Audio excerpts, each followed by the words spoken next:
안녕하세요. 오늘의 사연 시작하겠습니다. 제가 아내와 결혼 후에 살림 차릴 돈으로 우리 가게를 먼저 차렸습니다.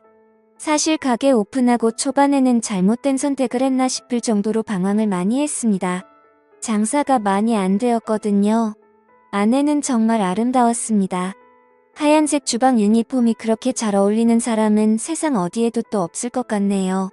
아내를 처음 만났을 때 저는 주방에서 짬이 좀 되는 고참 직원이었고, 아내는 열정만으로 요리를 시작한 것 없는 신입이었습니다. 사실 아내한테 첫눈에 반하다시피 했는데 제가 너무 서툴었는지 좋아한다는 표현보다는 주방에서 갈구고 싸우면서 제 마음을 표현했어요. 저희가 결혼할 때 후배들 말에 의하면 아내가 제 욕을 그렇게나 많이 했었다고 합니다. 둘이 결혼할 줄은 상상도 못했다며 경악을 금치 못할 정도로 아내를 못살게 굴던 저였으니까요. 아무튼 가게 오픈 준비할 때부터 정말 많이 힘들었습니다. 자리 찾는 것부터가 어려운 일이었어요. 서울에서는 도무지 가게를 열지 못할 것 같아서 저희는 서울이 아닌 다른 곳에 가게를 차리게 되었습니다. 거기서도 한참 자리를 알아보다가 산기슭이 있는 자리를 계약하게 되었습니다. 다른 것보다 통유리창 너머로 보이는 자연경관이 너무 아름다웠거든요. 세상에 길고양이들도 오며 가며 다니고 가끔은 다람쥐도 왔다 가고 정말 좋았어요. 안 좋았던 건 그렇게 고양이나 다람쥐가 가게 근처에 나타날 만큼 장사가 엄청 안 되었기 때문입니다. 기본적으로는 레스토랑보다는 커피숍과 베이커리를 겸한 카페에 가까웠어요. 아무래도 위치적인 여건이 안 좋다 보니 금방 상하는 식재료들을 오래 보관하는 것보다 차라리 커피와 빵을 파는 게 경제적으로 더 손실이 적을 거라 판단했기 때문입니다. 다행히 제가 제빵 자격증도 있고 취미로 바리스타 자격증도 취득해 둔 게 있어서 메뉴를 바꾸는데 어려움은 없었습니다. 커피도 직접 콩을 볶는 게 아니라 그냥 아름답게 아는 사람 통해서 콩을 사다 썼기 때문에 어려울 건 없었어요. 그래도 손님이 없는 건 여전했고요. 오픈하고 초반에는 그냥 매일매일 적자였어요. 손님 그림자도 구경 못하는 날이 대다수였거든요. 그런데 제가 일하던 레스토랑의 그 유명 셰프님께서 제가 가게를 차렸다는 소식을 듣고 가게에 격려차 방문을 해주셨습니다.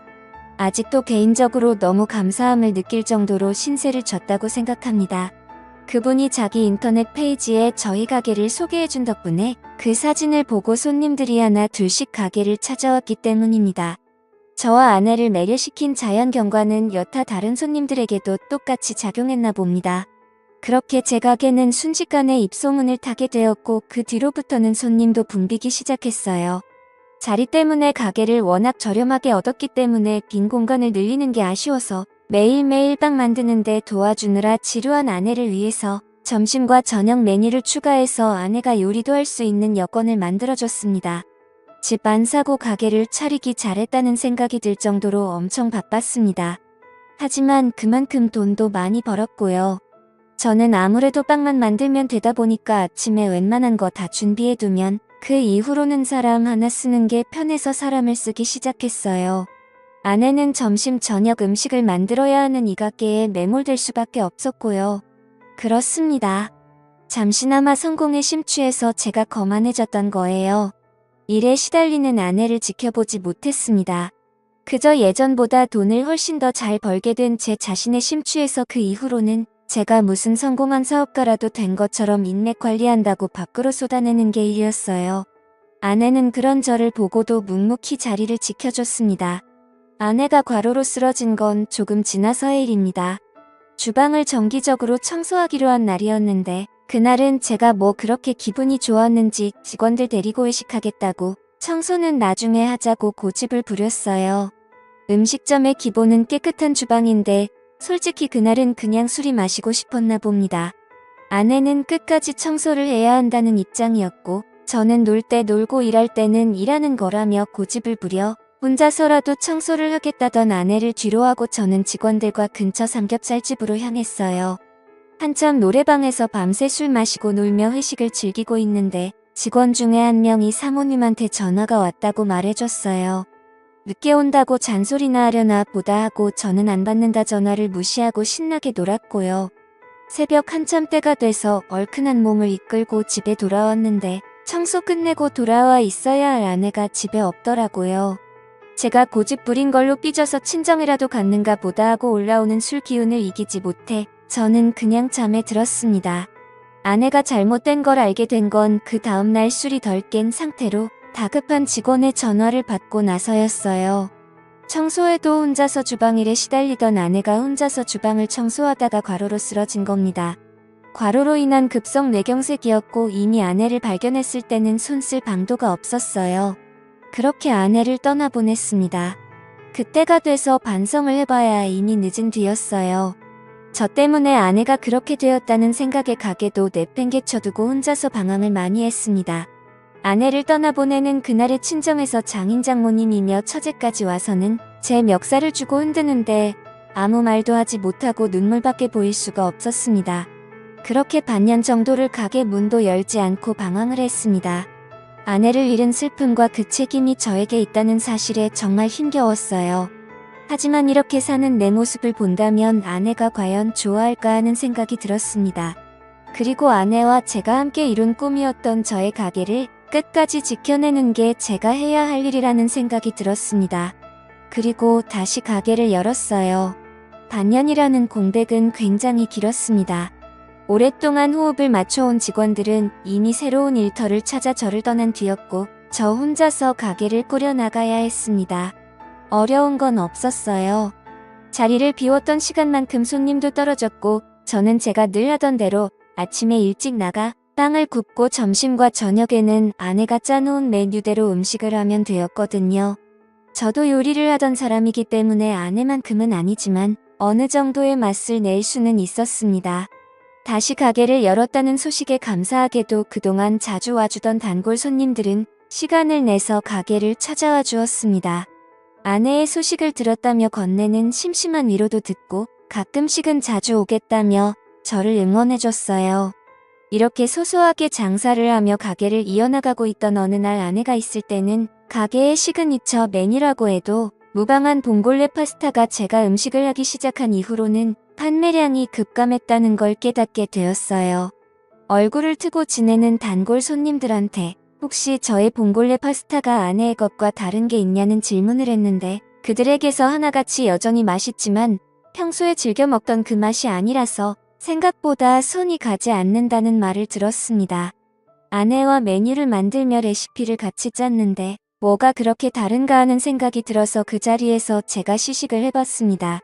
그런데 역시나 아내와 같이 메뉴를 구상할 때 하던 대로 똑같이 음식을 했는데 아내가 해주던 그 맛이 아니었던 거예요. 아내와 같이 구상한 메뉴이기도 하고 그동안 가게에서도 잘 팔리던 메뉴였기 때문에 맛이 달라졌다고 한들 메뉴에서 빼고 싶지는 않았습니다. 여전히 단골이 적은 장사를 하게 되었지만 그 맛을 내지 못하는 상황에 주문은 거의 없는 거나 마찬가지였어요.